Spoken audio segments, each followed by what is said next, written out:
अस्सलाम वालेकुम स्टूडेंट्स, उम्मीद करता हूँ आप सब खैरियत से होंगे। मैं नैन एकेडमी प्लेटफॉर्म से इंजीनियर एहतशाम। स्टूडेंट्स, आज हम चैप्टर नंबर 3 स्टार्ट करेंगे 9th क्लास मैथ का, जो कि बहुत इंटरेस्टिंग होने वाला है। स्टूडेंट्स, चैप्टर स्टार्ट करने से पहले हम स्टूडेंट्स जान लेते हैं चैप्टर का नेम क्या है। Name sets and functions. Sets and functions. सबसे पहले हम इनकी डेफिनेशन एंड एग्जांपल्स की मदद से समझेंगे कि हमारे पास सेट और फंक्शन क्या बला है, क्या होते हैं उसे। फर्स्ट ऑफ ऑल हम सेट्स को देखते हैं। स्टूडेंट्स, सेट क्या होते हैं? A set is a well defined collection of distinct object or element। Distinct कहते हैं साफ को, वेल डिफाइंड वाजिया। सेट जो हमारे पास क्या होता है, वाजिया और वेल डिफाइंड नंबर्स का कलेक्शन होता है। ओके, वो नंबर्स भी हो सकती हैं स्टूडेंट्स, और लेटर भी हो सकती हैं, या कोई नेम हो सकता है, मगर वो हमारे पास वेल डिफाइन होना चाहिए और डिस्टिंक्ट होना चाहिए। स्टूडेंट्स, जैसा कि हमारे पास एग्जांपल है वावल्स सेट। हमने वावल्स का सेट तो पढ़ा होगा, ए आई ओ यू। इसमें एवरी एलिमेंट, जो भी हमारे पास एलिमेंट है स्टूडेंट्स, वो वाजिया है। ए, हम ये नहीं कह सकते हमें नहीं पता ये चीज क्या है, वाजिया है स्टूडेंट्स। और जब भी हम किसी सेट को लिखते हैं तो कर्ली ब्रैकेट्स में लिखते हैं। ये हमारे पास कर्ली ब्रैकेट होती है स्टूडेंट्स। इस दो ब्रैकेट के दरमियान सेट्स को लिखते हैं, और जब हम एक एलिमेंट या लेटर लिख दें उसके बाद हम कोमा लगाते हैं। ये सेट लिखने का रूल है स्टूडेंट्स।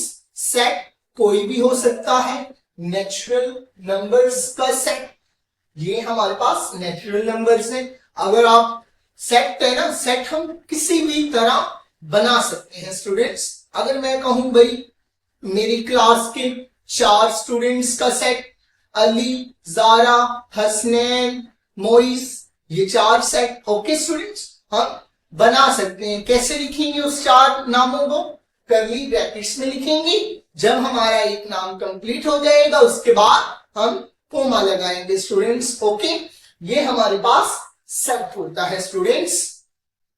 जैसा कि आप देखें, जो हमारा चैप्टर का नेम है वो सेट्स एंड फंक्शन, फंक्शंस पे लिंक है, तो इसका मतलब हुआ सेट्स का रिलेशन फंक्शन के साथ भी है स्टूडेंट्स। तो हम फंक्शंस की भी डेफिनेशन देखते हैं। फंक्शन हमारे पास होता क्या है students? Function, a function is a special relationship होता है बिटवीन, दरमियान में, 2 सेट। जो हमारे पास फंक्शन है वो रिलेशनशिप है किसके दरमियान? 2 सेट के दरमियान में। Okay students, where each element of the first set, वो कहता है जहां पर एक एलिमेंट किसका, फर्स्ट सेट का, is in link to exactly 1 element of the second set. ठीक है, जो हमारे पास पहला सेट है उसका एक एलिमेंट दूसरे सेट के एक एलिमेंट के साथ लिंक्ड होता है। फॉर एग्जाम्पल, इस एग्जाम्पल को करने से पहले मैं एक सेट लिखता हूं स्टूडेंट्स। एक सेट लिख दिया।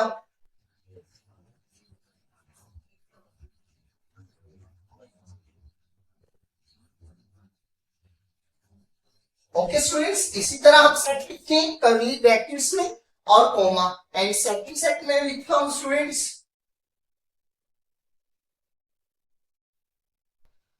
ओके, हम मान लेते हैं जो हमारे पास ये फर्स्ट सेट है ये किसी क्लास की 3 तलबा का सेट है। ओके, और जो दूसरा सेट है वो हमारे पास क्या है स्टूडेंट्स, वो हमारे पास उनके रोल नंबर्स हैं। ओके स्टूडेंट्स, अब देखें फर्स्ट सेट का फंक्शन की डेफिनेशन की तरफ ही आ रहा हूं मैं स्टूडेंट्स।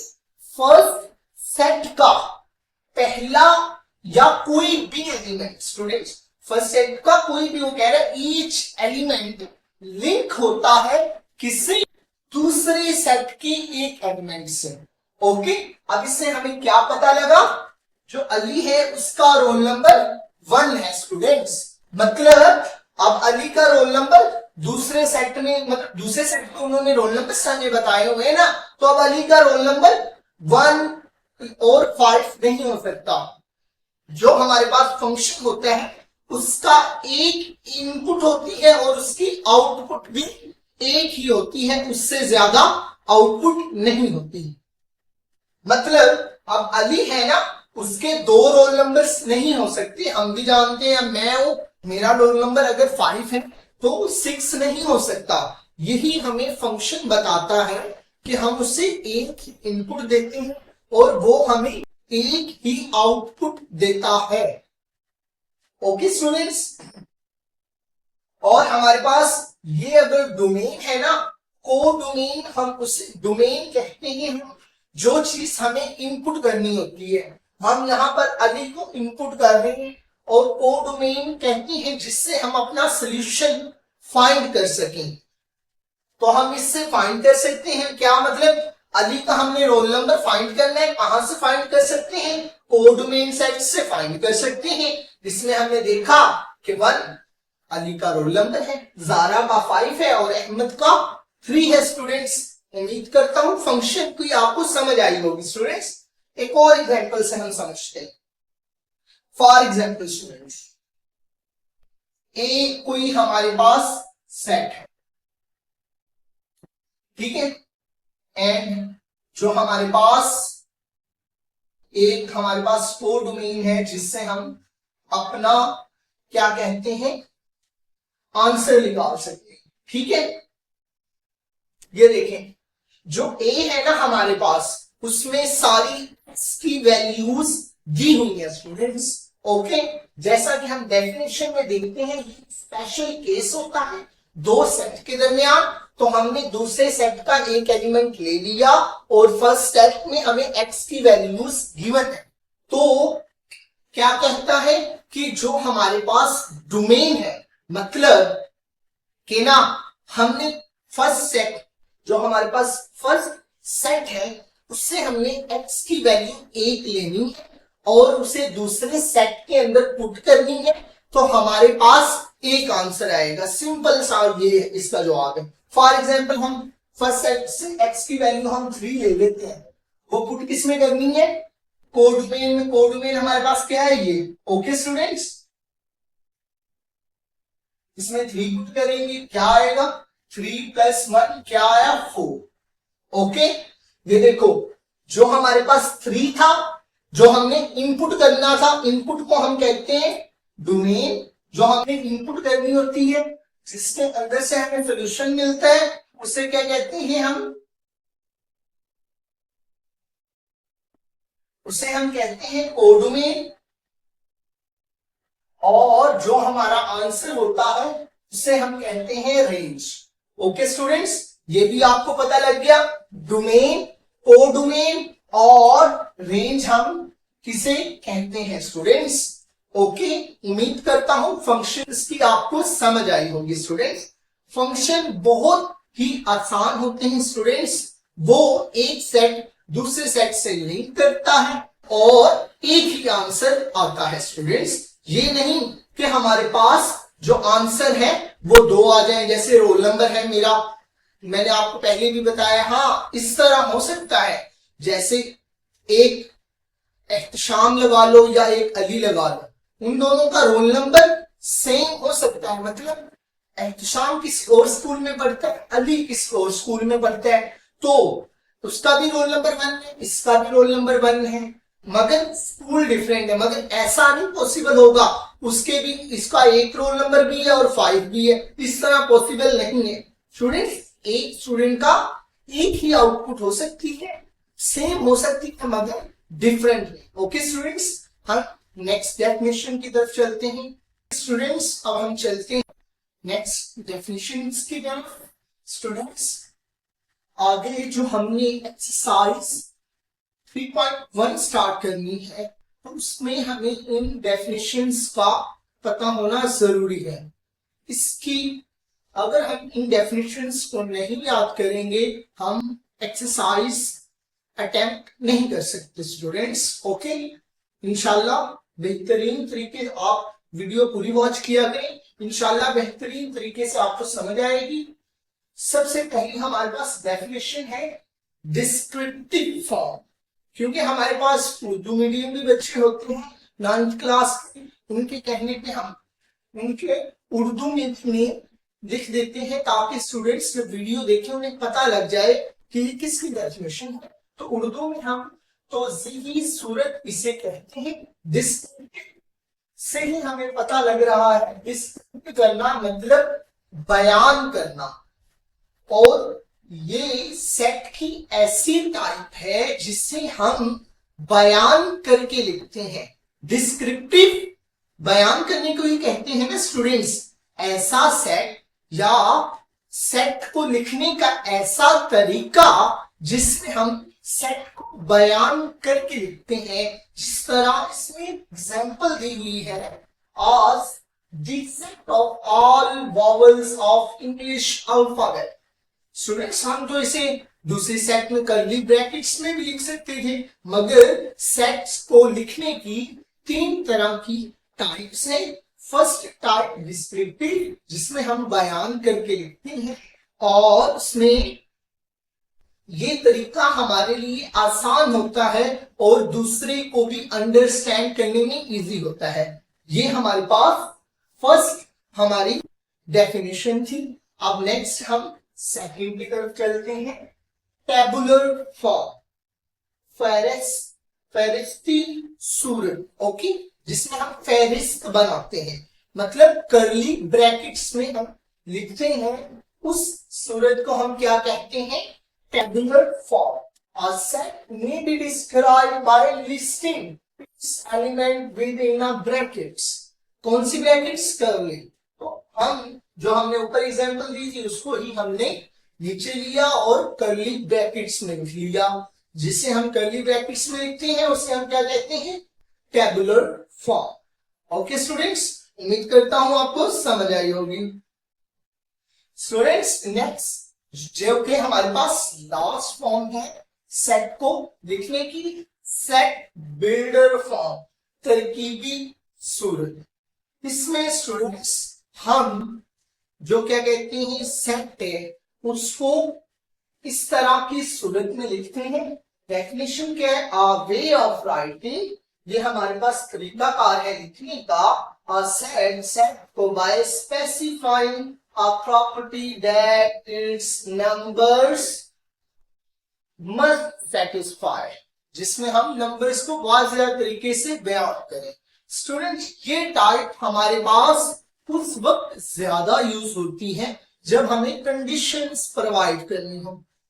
मतलब जब हम कहें कि नेचुरल नंबर्स लिखने हैं आपने, ठीक है, और कहां तक लिखने, हम कंडीशन देंगे 2 से बड़े हो एंड 99 से छोटे हो, तो हम उसे ज्यादा एक्यूरेट एंड प्रिसाइज बनाने के लिए हम इस फॉर्म को यूज करते हैं। मतलब ओके स्टूडेंट्स, अब जैसा कि हमने जो एग्जांपल हम शुरू से ही लेते आ रहे हैं उसको ही लेते हैं, और इसे पढ़ते किस तरह है कि हमने सेट को नाम दिया हुआ ए, जो हमारे पास ए एक सेट है जिसके एलिमेंट्स हैं एक्स, जिसके एलिमेंट क्या है हमारे पास एक्स है, और ये बार से शो करती है सच एस। क्या जो हमारे पास ये लाइन लगी हुई है इसका मतलब क्या है? सच एस, ठीक है। क्या सेट ए, ठीक है, set A, all element of set ए क्या है? एक्स है। सच एस जो क्या है हमारे पास? Is a vowel of English alphabet. समझ आए स्टूडेंट्स? बहुत आसान तरीके वो कहते हैं जो सेट ए के जो एलिमेंट्स हैं वो एक्स है, और फिर हम आगे बताते हैं इस लाइन को लगाने के बाद एक्स क्या है। बस सिंपल सा काम होता है स्टूडेंट्स, ये हमारे पास सेट बिल्डर फॉर्म है स्टूडेंट्स। ओके, नेक्स्ट सबसेट, जज़्वी मजमूआ। सबसेट, सबसेट का मतलब सेट है उसका कोई सबसेट है, सब छोटा, ठीक है। तो हमारे पास एक सेट है, सेट ए, ठीक है। Set A is a subset. जो हमारे पास सेट ए है वो सबसेट हो सकता है ओ बी का, बी का हो सकता है if every element of A is also in B. वो कहता है एक हमारे पास सेट ए है जिसमें मतलब कि एक हमारे पास एक सेट लेते हैं जिसमें क्या कहते हैं, ग्रुप को ही कहते हैं ना सेट।